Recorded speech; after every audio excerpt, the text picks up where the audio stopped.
This is SMNI News Channel. Truth that matters. Samantala, Mike, nasa linya na ng ating komunikasyon si Attorney Cristina Garcia Frasco, ang spokesperson ng Mayor Inday Sara o ni Mayor Inday Sara Duterte, Mike. At ito nga ay bago nga na italaga spokesperson. Attorney, Mayor din ba siya? yes, Mayor din ito ng Liloan, Cebu. Mayang buntag, Attorney Cristina. Good morning. Ayun. Good Mike. morning. Attorney, si Mike Abi po ito. Attorney, pasensya ka na, hindi kita kilala, no? Kaya ako gusto ko lang magtanong. Kayo po ay mayor ng isang bayan sa Cebu? Yes, I'm the mayor of the municipality of Liloan. Ayun. Din sa Cebu. Ayan, okay. Okay, kaya alam niyo, kaya ako kasi naitanong yan, kasi para yung linya na aking pagtatanong, national. Kasi kung ikaw ay taga Davao, local lang ating topic, kasi ikaw ay spokesman lang ng mayor ng Davao. Pero ikaw ay mayor ng isang probinsya, tapos spokesman ni Mayor Sara Duterte, ibig sabihin national na itong ating pag-uusapan. Ano po? Parang ganon. Politika na ito. Tama ba? Attorney, tama ba, Mayor? Political issue na itong inyong pagiging spokesperson ni Mayor Sara Duterte? Well, Mayor Sara requested me to be one of her spokespersons, no, on matters that are not related to HNP, since I'm not a member of the HNP party, and in relation sa mga consultations that she will be doing to various groups and local officials, no, in the coming months. Oy, congratulations, Attorney, Mayor, dahil ikaw ang napili. Alam mo, ang daming tao sa Davao, ang daming tao sa Mindanao, pero taga Visayas ang napili niyang spokesperson.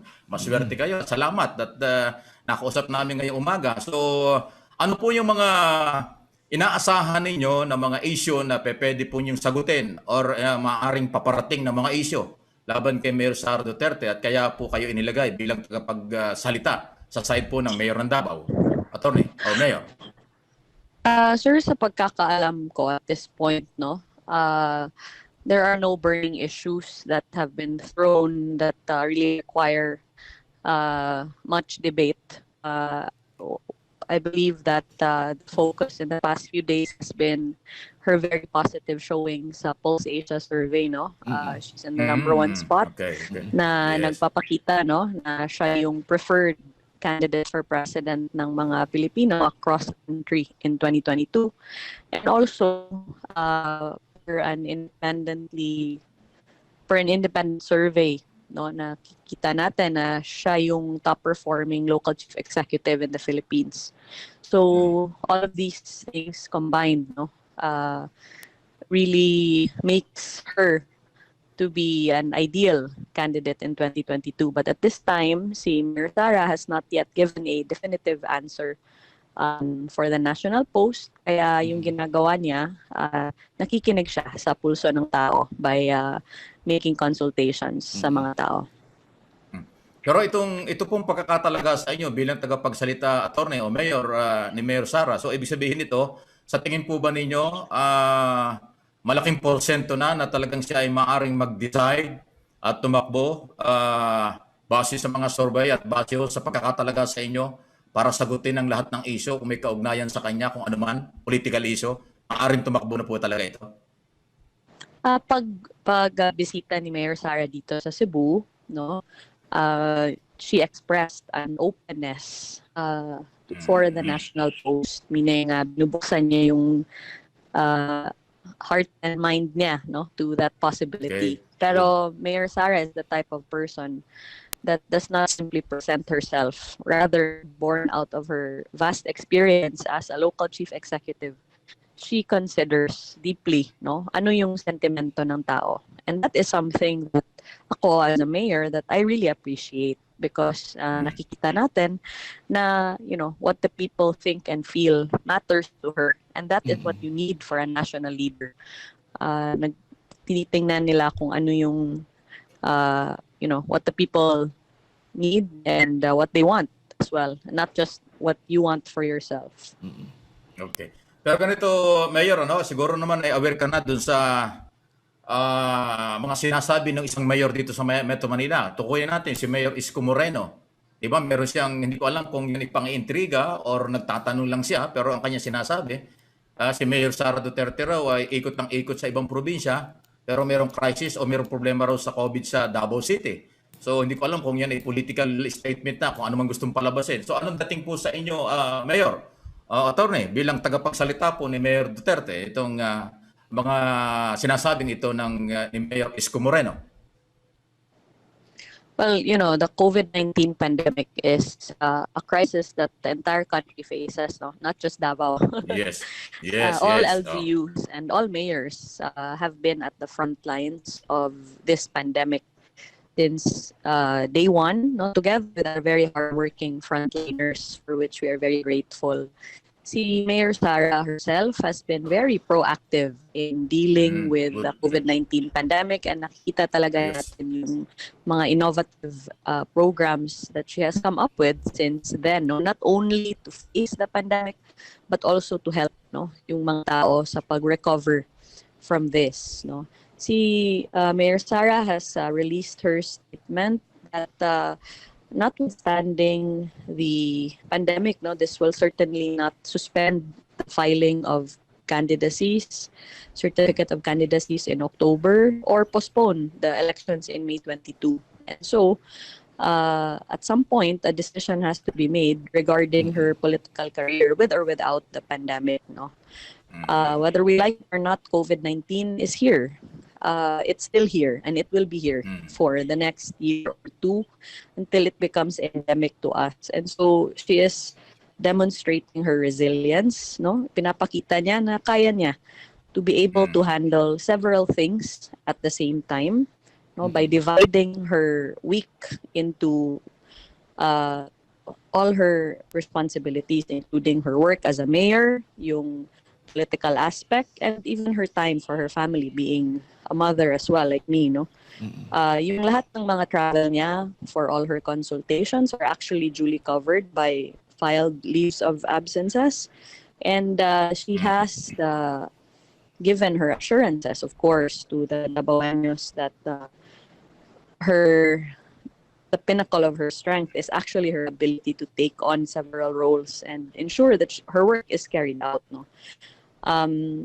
Honestly, as a local chief executive as well, one would know that the local government unit does not run on the LCE alone, but it has several departments, and you delegate vital functions to these departments, and the LGU will continue to run even without the physical presence of the mayor. What's important is, that you continue to supervise your LGU, and I believe the full strength of the Davao City government is fully functional, even in the few days that she is not physically present in the City Hall. And as can be clearly seen, no, from their continued functioning, no services have been interrupted.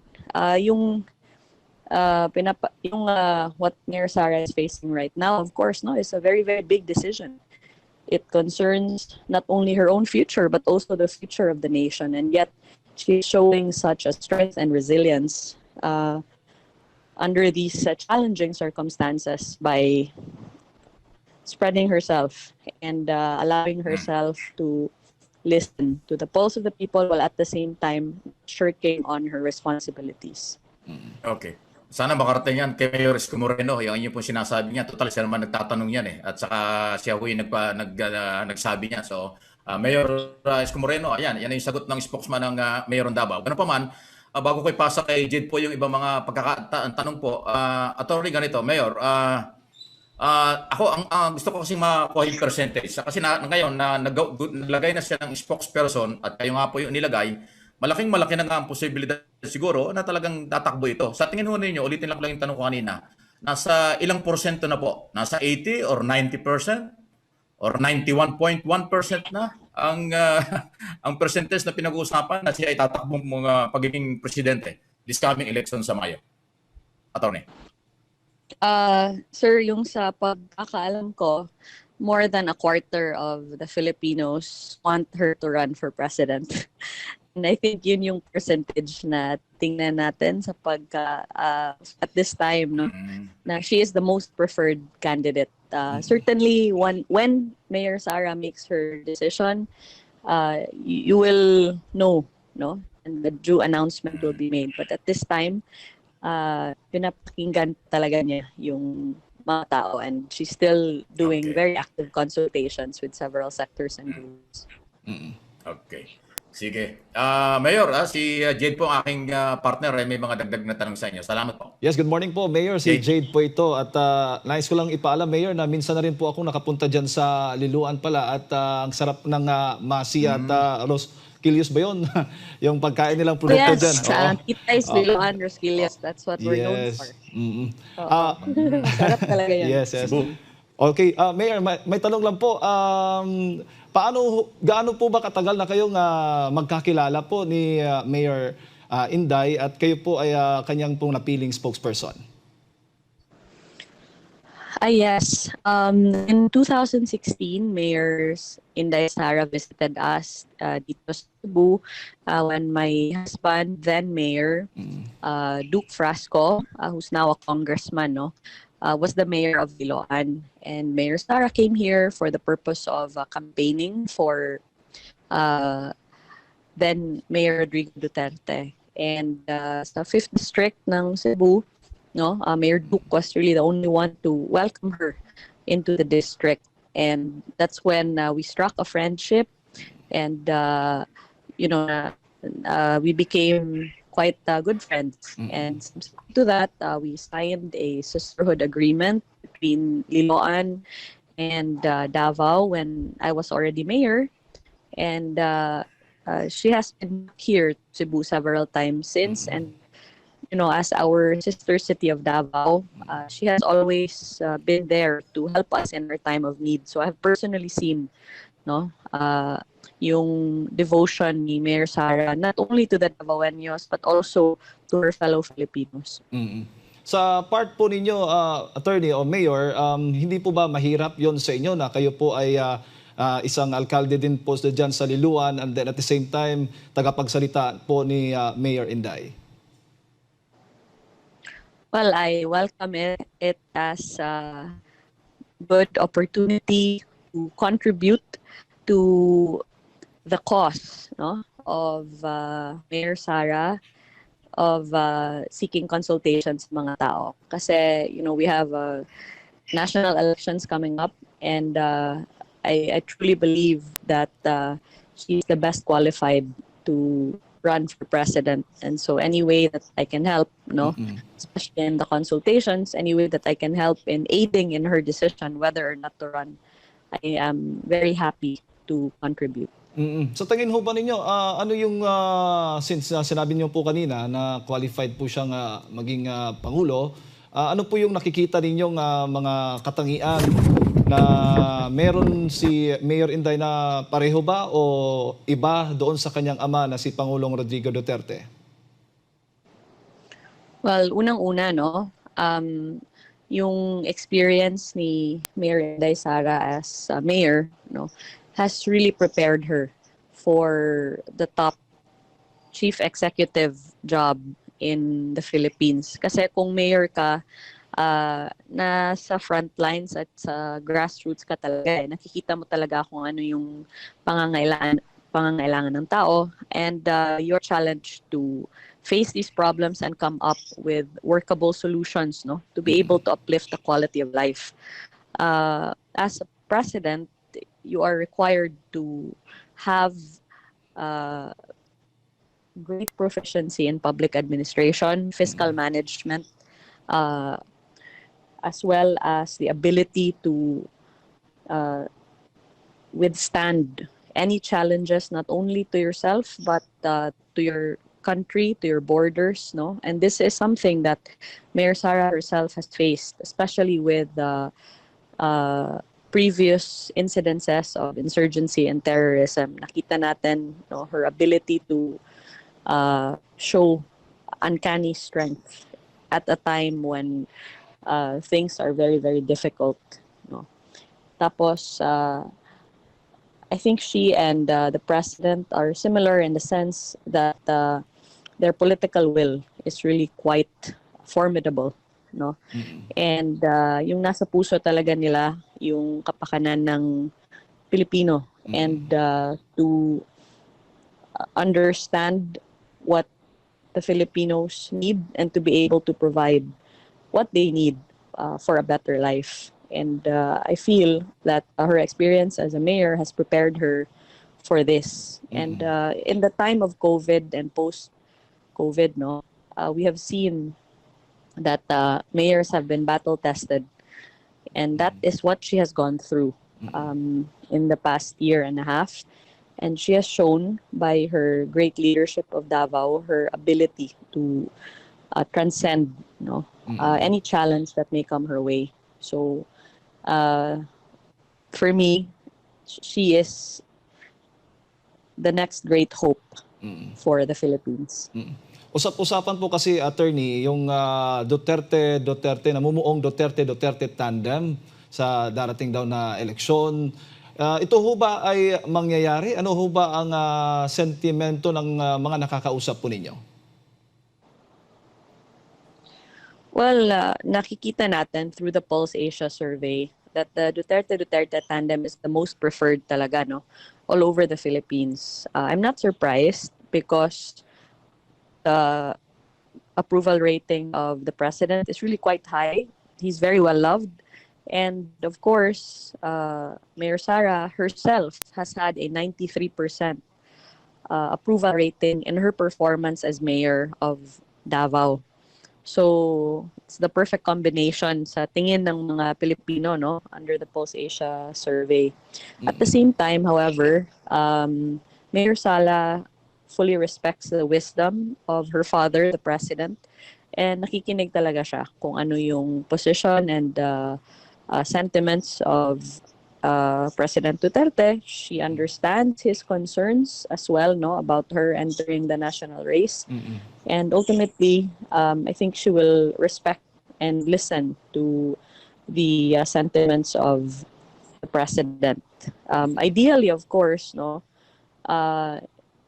it is very important in any government unit, whether it's local or national, to have a sense of continuity.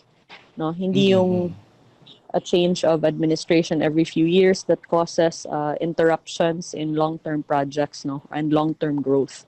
It's very important to have a firm and stable foundation for development. So perhaps nakikita natin na yung continuity na ito, yun din yung gusto ng mga tao. But again, at the same time, things are very fluid right now. And Mayor Sara has not yet made her decision at this time. But I think na she's certainly taking everything into consideration, including itong preference ng mga tao for a Duterte tandem. Pero si Mayor Inday po, according na rin kay Secretary General ng Hugpong, Governor Del Rosario, yung nakausap po namin dito, sinabi po ni Mayor Inday na ayaw niyang makatandem nga daw itong yung kanyang ama na si Pangulong Rodrigo Duterte. Sinabi ho ba niya sa inyo, attorney, kung ano po ang rason? Well, the position of HNP has been made clear, I think right now it's a matter of from my end, it's a matter of analyzing what is the public opinion, Of course, understandably, we can understand where Mayor Sara is coming from as far as the Duterte tandem, pero at the same time, what I'm saying is that sa pulso ng mga tao and sa nakikita natin sa gusto nila, it seems that that's what they want. But that's it. Alright. Kasi Mayor, meron ho bang sinabi din po ba si Mayor Sara sa inyo na kanyang personal choice? Kasi alam mo naman, napapadalas marami kaming nakikitang pumupunta sa kanya at sinasabing maging katandem nga daw niya sa darating na eleksyon. May sinabi po siyang kanyang personal choice, kanyang pinaka gusto po o napili na maging kapartner po sa darating na eleksyon.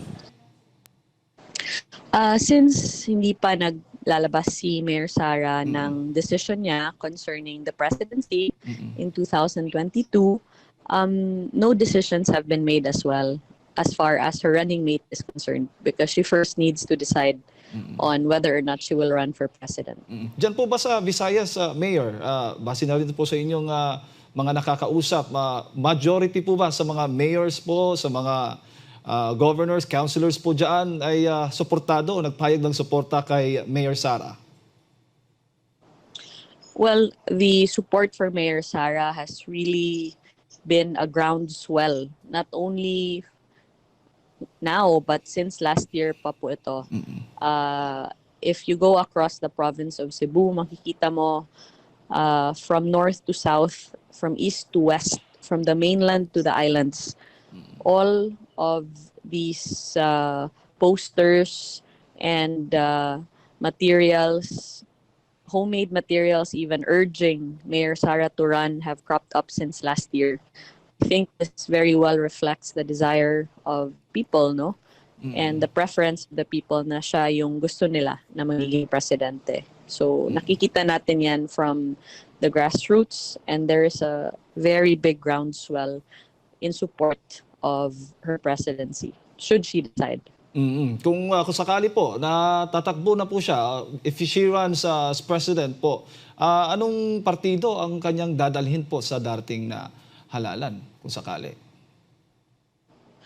Well, Mayor Sara is a founding member of the Hugpong ng Pagbabago. No? She founded that party in 2018 and she's still a member of HNP. Kasi nga po, sa panayam namin last time kay SecGen, ay hindi po pwede nga daw itong HNP as a regional party na dalhin ni Mayor Sara at posible kung tatakbo man si Mayor Sara ay independent po. At yun nga lang, magiging problema po doon dyan sa campaign finances. Issue po yan. Saan po siya? Sino pong gagastos para sa kanyang campaign finances, sa kanyang political campaign sa darating eleksyon kung sakali po? As I know, HNP is a regional party, and currently, many national parties are courting alliances with HNP. So whether independent or in alliance with a national party, I believe that there will be massive support for the candidacy of Mayor Sara should she decide to run. At isa nga sa mga napapadalas naming nakikita yung pag-uusap nila o pagkikita nila ni dating Pangulong Gloria Macapagal Arroyo at siya mismo. At kaya nga medyo kumikiling, parang nakikita natin na pumapanig siya doon sa Lakas CMD na partido. Oh, I'm not privy to what was discussed during the meeting between Mayor Sara and former President GMA. But I do know that nag-meeting sila. Bilang abogado rin po, Mayor, alam mo, last time may pahayag po si Pangulong Duterte doon po sa National Assembly hinggil po dito sa immunity nga po sa batas. Kasi marami din parang hindi sang-ayon din sa pahayag ni President Duterte. Kayo po bilang abogado, ano po ang inyong masasabi dito?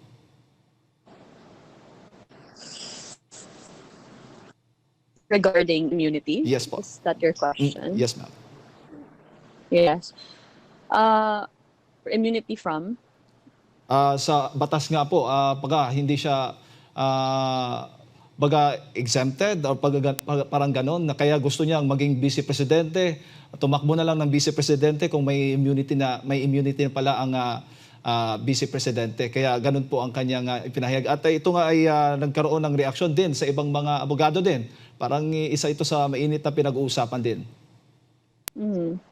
Yes, I fully respect the position of President Duterte, and my comments are limited to my being a spokesperson of Mayor Inday Sara and not on his statements. Okay. So regarding din po kay Mayor Inday, handa na po ba kayo sa social media campaign o face-to-face campaign pa rin po yung paraan po ng inyong napag-usapan din po ba ninyo yan? Actually, Mayor Inday Sara now has an official Facebook page that's run by her social media team.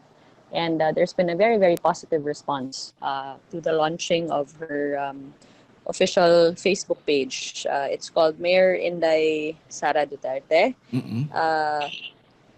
You can like and follow it on Facebook, and even if it's just been launched recently, it already has almost 140,000 followers. Huli na lang po. But at the same time, no, Sige pa. of course, important to Mayor Sara really is to listen to the people. That's why she's going around and nakikiusap siya sa various sectors, officials, and people on the ground to listen to their sentiments.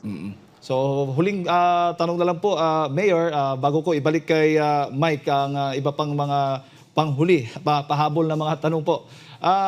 Malapit na po ang SONA ng ating Pangulong Duterte at bilang alkalde nga din dyan sa Liloan, ano po ang inyong masasabi po sa kanyang administrasyon for 5 years na kanyang 5 taon po na kanyang panunungkulan dito sa ating bansa?